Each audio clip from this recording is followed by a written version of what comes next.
O mundo despertou este fim de semana para o ataque do Hamas contra a população israelita.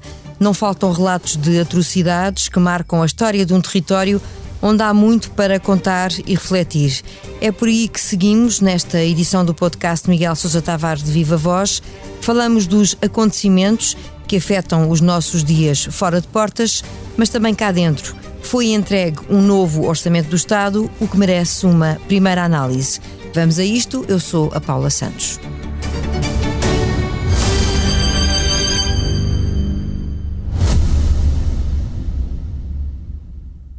Este podcast Expresso é só um de muitos que pode ouvir no site do Expresso ou na sua plataforma preferida. Histórias inspiradoras, os debates que importam, entrevistas exclusivas, da cultura à política, da economia ao humor. Ouça onde e quando quiser. Fica a par das últimas novidades em expresso.pt/podcasts e nas nossas redes sociais. Expresso. Liberdade para pensar. Olá, Miguel. Olá, Paula, viva. Vamos a isto. Viva! E de repente o mundo despertou para uma nova guerra. As autoridades israelitas foram apanhadas de surpresa no dia 7 de outubro. O mundo foi apanhado de surpresa. Como é que se chegou a este ponto, Miguel? O grande espanto é mesmo a surpresa dos israelitas, por várias razões. Primeiro, tinha havido o precedente do Yom Kippur, que é um dia santo para os judeus. Desta vez repetiu-se um ataque num dia santo, o que quer dizer que a lição não foi aprendida e, além do mais, fazia 50 anos sob o Yom Kippur. São dois motivos para que as autoridades de segurança de Israel estivessem particularmente alerta, quer seja verdade, quer não, que terão recebido um aviso do Egito 3 dias antes. A explicação mais razoável para mim acho que tem a ver com as dissensões, as divergências e o clima de conflito que o primeiro-ministro Benjamin Netanyahu instalou nas forças de segurança e nas forças militares israelitas, ou seja, o exército israelita, que devia estar a defender Israel na sua fronteira com o Hamas, estava sim a proteger os colonos na Cisjordânia, estava mais concentrado em defender os colonatos ilegais da Cisjordânia do que as fronteiras de Israel. E a dissensão nos comandos militares e nos serviços de segurança, no Shin Bet e na Mossad, terá contribuído de forma decisiva para esta coisa inaudita de Israel ter sido apanhado completamente de surpresa. O que ninguém estava a contar, tendo em conta que estamos a falar de um Estado como o Estado de Israel, altamente securitário, não é? É verdade. Contando com toda a ajuda militar dos Estados Unidos a todos os níveis, nível de espionagem a partir do espaço, etc., monitorização dos satélites americanos, quer dizer, Israel segue minuto a minuto tudo o que se passa nos territórios ocupados, nomeadamente em Gaza. Portanto, é quase inverosímil perceber como é que isto foi possível. No futuro far-se-ão filmes e livros a contar como é que isto foi possível. Para já é quase, é só adivinhação pura. Isto ocorre após décadas de conflito, alimentado pelo ódio das duas partes, mas foi um verdadeiro choque esta semana sermos confrontados com as imagens de uma invulgar violência. Bom, eu começo por dizer que não, a minha condenação do ataque do Hamas não tem nenhum mas atrás, é total, é absoluta. Não, perante o horror não há maneira de pôr qualquer vírgula a seguir ou ter qualquer hesitação. Aquilo que assistimos é a barbárie em estado puro. Não é uma coisa feita por animais, porque, como eu escrevo no Expresso, os animais não atuam assim, quem atua assim são os seres humanos. A bestialidade é humana, não é animal. E, portanto, sobre isso, eu acho que não há lugar a qualquer discussão. Independentemente do que está para trás, independentemente do que vai acontecer a seguir da retaliação de Israel, que vai ser muito feia, não há qualquer justificação, qualquer aceitação moral, qualquer desculpa para aquilo que fez o Hamas. É claro que quando temos imagens da violência, da proximidade dela, é tudo muito pior, mas isso não faz com que as coisas tenham sido aquilo que foram, que foi um horror absoluto. Como é que estas coisas ainda podem acontecer hoje em dia? E não é apenas ódio racial, é também ódio religioso, é absolutamente incompreensível. E até onde é que pode chegar esta guerra? É muito difícil, para não dizer imprevisível agora, imaginar uma duração do conflito, até porque, como nós sabemos, com a resposta israelita no terreno, que não promete tréguas, e a retaliação que pode seguir-se, corremos o risco de voltar a ter um conflito para décadas? Acha que sim? Décadas não, porque É assim, se Israel de facto entrar por dentro dos territórios ocupados, vai ser rápido porque a desproporção de forças é absoluta. Há 5 a 10 mil combatentes do Hamas, e Israel tem só, neste momento, 300 mil reservistas mobilizados. Tem tanques, tem a força aérea, tem tudo isso que o Hamas não tem. Portanto, isso vai ser rápido, a menos que se generalize o conflito. Eu penso que neste momento os americanos estão a fazer uma pressão enorme para tentar segurar Israel, porque se aquilo se transforma num conflito regional, vai ser muitíssimo complicado. Nos últimos meses, a seguir aos acordos de Abraão, os Estados Unidos montaram uma teia de aproximações regionais a Israel, das quais faltava fechar o elo com a Arábia Saudita, que era absolutamente decisivo, e se de facto Israel entrar pelo território do Hamas adentro e cometer um massacre indiscriminado sobre civis e militares, não vai haver hipótese de manter de pé nem os acordos de Abraão, nem muito menos a aproximação à Arábia Saudita. A revolta no mundo árabe será total, porque aquelas imagens que nós vimos do massacre no Festival de Dança de Judeus, agora vamos vê-las ao contrário, vamos vê-las com a mesma proximidade. Até aqui estamos a ver a Força Aérea Israelita a destruir edifícios na faixa de Gaza. Estamos a ver algumas imagens de Gaza, não todas, ainda não estamos a ver a proximidade da bestialidade tal como vimos do outro lado. Quando começarmos a ver isso, vai haver uma revolta no mundo árabe. É possível que o Hezbollah entre pelo sul do Líbano. O Hezbollah tem uma força militar muito mais forte que o Hamas, é apoiado pelo Irão, e aí as coisas começam-se a complicar. É por isso que os Estados Unidos já mobilizaram um porta-aviões da 5ª Esquadra para o Mediterrâneo. É por isso que hoje Blinken, que está em Israel, fez um anúncio solene dizendo, vou falar crystal clear, como eles dizem, ou seja, que cristalinamente, quem quer que pense que pode atacar Israel, atenção, nós estamos a defender Israel, que é como quem diz, a resposta será americana, não será apenas israelita. Eu tenho, apesar de tudo, apesar de todos os indícios e todos os observadores apontarem para uma invasão terrestre iminente de Israel na faixa de Gaza, eu não estou absolutamente convencido que isso possa acontecer. Pode acontecer uma alternativa, que é continuar a destruição sistemática de Gaza, o cerco de Israel àquilo que já é uma prisão, porque está rodeado pelo muro, eles não podem sair para lado nenhum, estão sem água, estão sem eletricidade, estão sem gás, estão sem alimentos, e o bombardeamento constante das zonas civis, incluindo hospitais, incluindo escolas, incluindo mesquitas, incluindo tudo, talvez a intenção de Israel seja promover um êxodo maciço de civis, abrindo um corredor humanitário, eventualmente em relação ao Egito, se é que o Egito está disposto a receber os refugiados, e nesse caso Israel procederia a uma limpeza étnica em grande escala de parte dos 2 milhões de palestinianos que estão em Gaza. Isso simplificaria muito o problema para Israel e talvez fosse uma alternativa que evitasse a invasão terrestre. É uma hipótese que está em cima da mesa. A outra, de facto, é a invasão terrestre, será marítima, será um ataque aéreo também em larga escala a Gaza, que vai ser uma coisa monstruosa. Seja como for, nós já sentimos as consequências desta guerra, apesar dela ter ainda poucos dias de duração e de desconhecermos qual é o futuro que ela terá no terreno. Do ponto de vista geoestratégico global, depois da guerra na Ucrânia, um conflito desta natureza também nesta região, como é que fica o mundo e o que é que podemos esperar, todos nós, daquilo que serão as consequências que aí vêm? Bem, as notícias estão péssimas. Não bastava a Ucrânia, agora temos uma guerra no sítio mais vulcanoso do mundo desde há 70 e tal anos, que é de facto o Médio Oriente, e com o epicentro em Israel. É um conflito que se arrasta há 70 e tal anos, não tem fim, desde que foi criado o Estado de Israel em 1948. A única tentativa séria para conseguir arranjar uma solução, e a solução, toda a gente concorda, seria 2 Estados, foi feita em Oslo.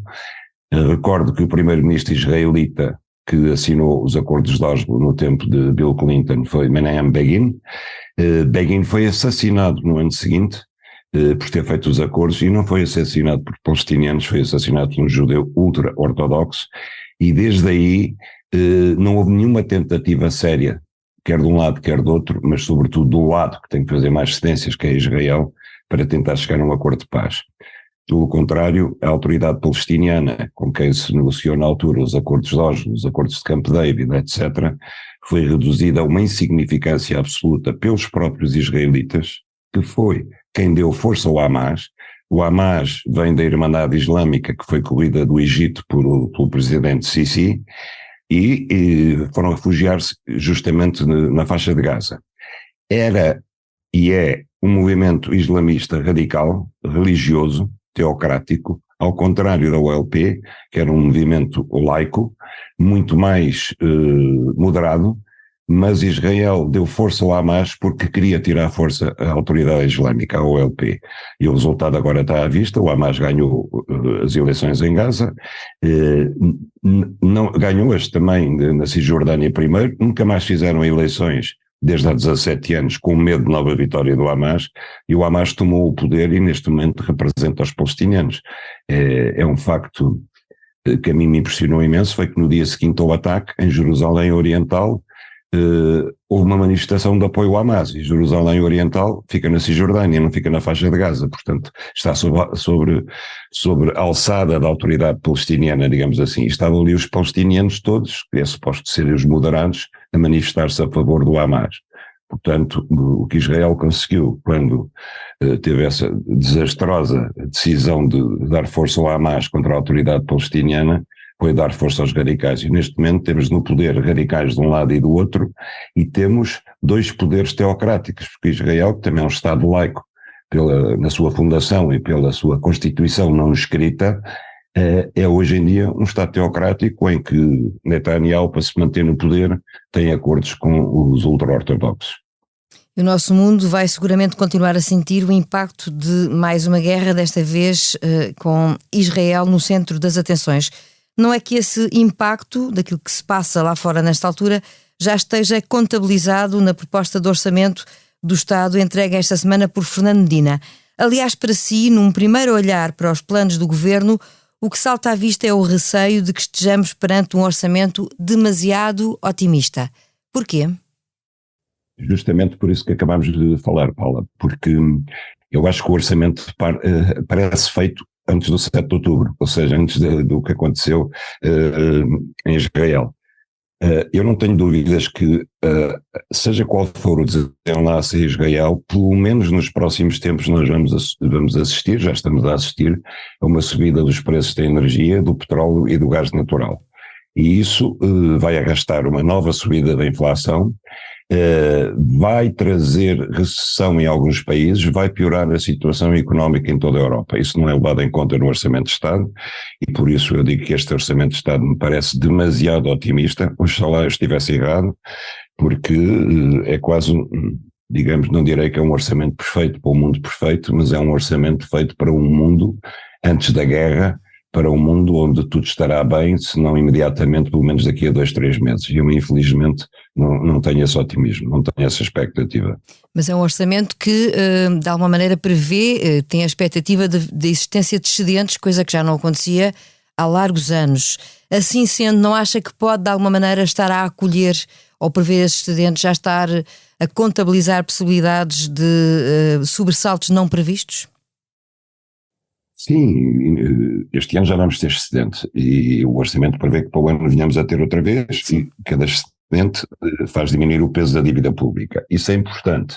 É importante, e Fernando Medina tem uma tese com a qual eu concordo, que é quando a economia não está a mal, quando está a crescer, é preciso guardar excedentes para que, quando for necessário, quando houver crises como houve em 2008 ou no tempo da pandemia, o Estado possa usar então os seus excedentes ou ir ao déficit, gastar dinheiro e então aí contrair déficit. Mas para isso é preciso que a dívida pública esteja abaixo dos 100%, como se pretende, como é uma que esteja intenção, já para o não ano é? que vem. Uhum. Exatamente. Mas é verdade, quer dizer, isto no fundo é como fazem as pessoas cautelosas, que é nos tempos em que estão mais ou menos bem, põem de lado um pé de meia, para os tempos em que estão maus, recolher esse pé de meia. É o velho princípio do mielheiro, não é? E o Estado o que está a tentar fazer aqui é guardar o mielheiro para os tempos difíceis. Eu estou de acordo com esse princípio. Acho que nós já sofremos demasiadamente com a dívida pública, já sofremos demasiadamente com praticamente em todo o século XXI e até hoje, até este ano, estivemos sempre com déficits, tirando no ano de Mário Centeno, em que fechámos com saldo neutro, 0%, mas de resto habituámos a viver sempre com déficits e a acumular na dívida. O serviço de dívida é uma coisa brutal, quer dizer, o serviço da dívida pública dava para pagar todos os anos 2 vezes o Serviço Nacional de Saúde. Portanto, nós temos que ser capazes de escolher onde é que queremos gastar dinheiro, se é a pagar a dívida ou se é a pagar a despesa da saúde e as outras. O Miguel falava num orçamento quase perfeito, enfim, olhar para um mundo estável. Para um mundo quase perfeito, digamos. Exato. Mas há aqui uma subida muito grande nos impostos indiretos, onde de alguma maneira se compensa, do ponto de vista governamental, alguma descida que existe naturalmente em relação ao IRS, por exemplo. Acha que esse equilíbrio de alguma maneira também não acaba por prejudicar alguma expectativa por parte dos portugueses que não veem assim tanto o seu poder de compra devolvido? Paulo, é assim, o Estado vai gastar mais cerca de 1.600 milhões de euros na descida dos impostos diretos, nomeadamente, ou quase só, o IRS. E vai gastar mais, vai arrecadar mais 1.300 milhões na subida dos impostos diretos. Ou seja, mesmo assim, a diferença são 600 milhões. Negativos para o Estado. Desses 600 milhões, espera ir buscar cerca de 300 e tal em recuperação de fugas ao fisco. Portanto, no fim, o Estado, no balanço, acaba a perder 300 milhões de receita fiscal. Não é verdade o que o PSD diz, portanto, subiu a carga fiscal. Vai diminuir em 300 milhões. Agora, o que é que acontece? Acontece que, e avisadamente, e certo, e com razão, a meu ver, Fernando Medina aposta que o crescimento para o ano que vem já não se vai basear nas exportações, nomeadamente porque o nosso principal mercado de exportações, a Alemanha, por exemplo, está em recessão. E, portanto, as exportações vão cair e, sendo assim, aquilo em que nós podemos apostar é no mercado interno, na procura interna. E aí, o que é que as pessoas vão comprar? Vão comprar produtos no mercado. E é sobre esses produtos que o Estado, nomeadamente através do IVA, espera arrecadar mais receita fiscal. Portanto, o raciocínio do Governo é o seguinte: vamos dar um pouco mais de dinheiro às pessoas para que elas possam consumir mais e, ao consumir mais, nós temos mais receita por via dos impostos indiretos. Pronto, este é o raciocínio feito pelo Governo. Teoricamente está certo. Vamos ver se na prática também estará. E é um raciocínio que até já mereceu o apoio do Presidente da República. Sobre a oposição, só para fecharmos este tema, quer comentar a reação, que foi toda ela negativa? Bom, isso já era de esperar. Agora, o principal aqui é a reação do PSD. Eu tenho achado a reação do PSD patética. Primeiro, a reação de Luís Montenegro, francamente, quer dizer, chamar o orçamento Pepi e Betinho, eu acho que ele devia estar a brincar, com certeza. Não deve ter tido tempo de falar com Joaquim Sarmento, que é um bom economista, e então disse a primeira coisa que lhe veio à cabeça. Mas isso é lastimável, porque isso demonstra o desleixo com que o Luís Montenegro estava preparado para receber o orçamento. Porque ele já devia estar brifado, se não para esperar o que aí vinha, pelo menos para estar preparado para dizer o que é que o PSD quereria do orçamento se fosse governo.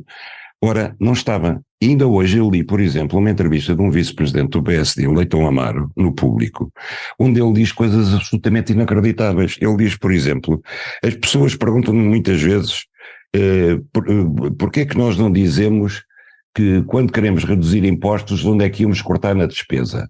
Bom, nós podemos fazer essas propostas, mas para já não fazemos. Eu acho isto absolutamente fantástico. Isto é de uma absoluta irresponsabilidade para um partido que quer ser governo. Então o PSD, quer dizer, no fim de contas, propunha descer o IRS num gasto para o Estado que era 1.200 milhões de euros. O governo foi mais longe. Foi mais longe, foi aos 1.300 milhões de euros. O PSD continua a dizer que é pouco. mas é mais do que o PSD tinha proposto. E agora propõe que fosse mais, mas não diz aonde é que cortaria, nem de que maneira é que fazia isso. Eu acho isto absolutamente incrível. Depois, quando vejo críticas como o orçamento não faz enriquecer o país, o orçamento não resolve a crise da habitação. Eu digo, pois é evidente que não, o orçamento não resolve a crise da habitação, mas se alguém acha que a crise da habitação no estado em que está se resolve de um ano para o outro, deve estar a brincar com os portugueses. E se alguém acha que um orçamento do Estado por si só alavanca todo o crescimento da riqueza do país, sem contar com o setor privado, também está, sobretudo, um partido que se diz liberal e defensor do mercado, é porque não acredita no mercado, quer dizer, é porque acha que o Estado sozinho deve ter a capacidade de fazer crescer a riqueza do país. Estamos a brincar. Eu acho que o PSD está em perda completamente, em tudo, nas questões do aeroporto, na questão da reversão da sua posição sobre a recuperação de tempo de serviço dos professores e agora na reação ao orçamento. Depois de um olhar para os princípios que orientam o governo e também a oposição no orçamento, mudamos de assunto com a chegada ao improviso. Não há tema que tenha sido mais fraturante nas últimas semanas em Portugal do que a discussão em torno da comemoração ou não do 25 de novembro em associação aos 50 anos do 25 de abril. Santos Silva não associou o Parlamento a qualquer celebração da data por não ser uma questão consensual. O presidente da Câmara de Lisboa, Carlos Moedas, veio dizer que todas as datas contam e que a autarquia faz questão de a celebrar, mesmo tendo em conta que a oposição é toda contra a ideia. Qual é a sua opinião, Miguel?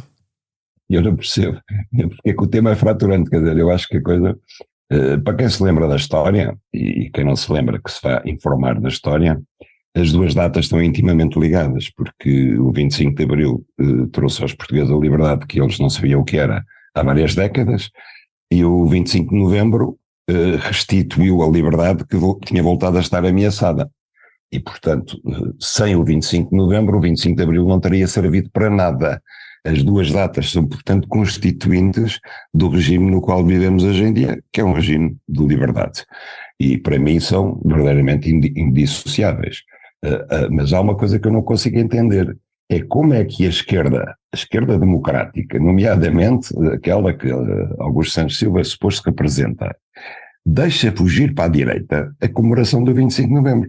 Porque o 25 de novembro não é uma data que a direita tenha legitimidade para comemorar, porque eu lembro que no dia 25 de novembro, e pela voz de Mel Antunes, foi derrotada um dos objetivos da direita, que era, por exemplo, a ilegalização da extrema-esquerda e do Partido Comunista. E isso fez-se graças ao 25 de novembro. O 25 de novembro derrotou o extremismo de esquerda, mas manteve-o constitucionalmente legal e à superfície e dentro do combate e das regras democráticas. E isso não era um projeto que a direita quisesse, pelo contrário. Portanto, o 25 de novembro é de facto uma data, tal como o 25 de abril, dos democratas sem, mas dos verdadeiros democratas, daqueles que queriam a liberdade para todos e não apenas para si próprios. Nessa perspectiva é mais difícil entender a posição do Partido Socialista. Completamente, mas quer dizer, mesmo o Partido Socialista, atenção, alguns, porque eu já vi, por exemplo, Ana Gomes, quanto mais não seja, o Sérgio Sousa Pinto, revoltados contra a posição de, não sei dizer, de sonambulismo de Augusto Santos Silva, que de facto não cabe na cabeça de ninguém. Mário Soares, se aqui estivesse, estaria aos saltos, quer dizer, Mário Soares que foi absolutamente decisivo, quer no 25 de abril, quer no 25 de novembro. Não foi em vão que o Partido Socialista se andou a bater nas ruas, no caso República, contra a unicidade sindical, contra tudo isso, quer dizer, o Partido Socialista com o grupo dos 9 do lado militar foram determinantes para que acontecesse o 25 de novembro. Não foi o PSD com Sá Carneiro, que estava refugiado em Londres porque lhe doíam as costas. Foi o Partido Socialista que fez a luta toda cá dentro. 25 de novembro é uma data do Partido Socialista e da esquerda democrática. Ponto final nesta edição do podcast Miguel Sousa Tavares de Viva Voz.